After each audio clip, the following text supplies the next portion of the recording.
wa mwana we ntabwo nyine ubu simba ndi hano hafi nanjye bafite byinshi ndi gutekereza. Ese undi wabuzwa n'iki kujya kure n'ibintu numvishe ku muhanda nawe wabyumvishe? Ibiki se kandi kutangiye ahantu hose ndi guca bari kuvuga ngo kwa runaka ngo uriya mwana tumufata nabi ngo nitumwambika narya ngo niwe tukoresha imirimo yo mu rugo. Mama biriya bintu gukora ko kubona ari byo twavuganye ngo ikibushize sara wambibona ugiye kujya umufata neza ubwo nawe uraje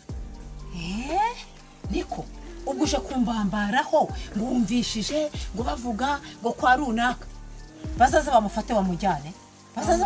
bazaze bamufate bamujyane niba ntamwitaho niba tambara bazaze ibyo byose bumva ntamukorera bazaze bamufate bamujyane babimukorere niba bamufitiye impuhwe. None se kuki bavugisha umunwa gusa ntibaze ngo babishyire mu bikorwa bamujyana? Ariko mama ziko umudugudu wose uzakwa ndakwesabye ahantu hose naho warunye kugura umuntu hose nsotse ariko bari kuvuga izongegera se zinyirirwaho ko ntari intebe ngo ziranyicaraho zinyirirwaho ngo zizangira gute bazavuga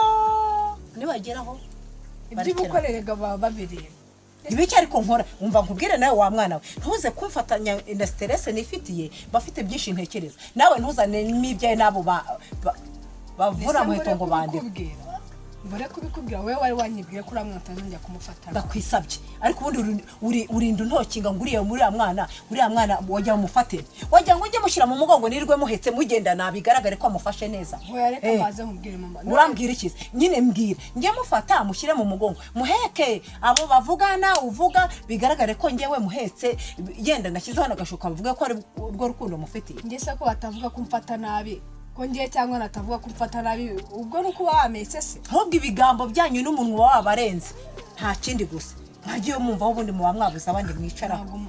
nakubwiye ko uriya mwana nge ntamubyaye kumbwira ngo umwana umva nkubwire we nanjye narabyawe nkura ntanezerewe ndinze nsaza ngo ntanezerewe ibyo rero uri mumbwira nta nubwo bigomba kunjya mu matwi. Mama waruswa biriya bintu bifite inzego bizibihanira urashaka kujya kundega se urashaka kujya kundega none ibyo bigambo utangiye kuvuga ngo inzego zibihanira ninde uzajya kundega wundi atariho nzagukubita subutu ntabwo najya kukundega ukanzaneho umunwa muremure genda inyoko ntago ukwiye kuvuga amagambo 3 urumva wanjishije isoko mbandi kukubwira urumva nge mbandi gukora ikosa mama erega jya wumve n'iby'abantu ubwo urajya aho unyuze hose bati dore wa mugore w'umugome dore wa mugore none se ubundi babivuga ari uko bankunze n'ubundi bazabivuga cyangwa babireke icyangombwa nuko ntawe ntahira mu zuru rye urumva ahubwo ndakwisabye nawe ujye ugenda gake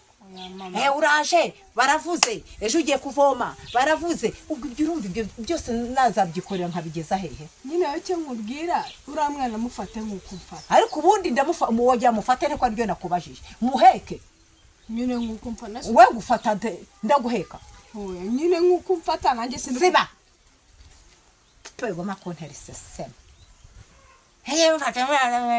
wajya umumfatira se nk'uko ukuze ngufata wajya ubimufata basi mama ngenda yamufata ko nuko ikibazo usanze nabwo muhaye nk'ikintu itumuri ibi byose ni wera n'aya magambo menya ari wowe ugenda unayavuga ubu ntabwo ari wowe ugenda uyavuga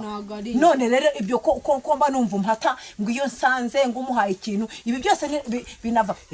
ntabwo ari njyewe mama nese ubikora batakureba bande bandeba abantu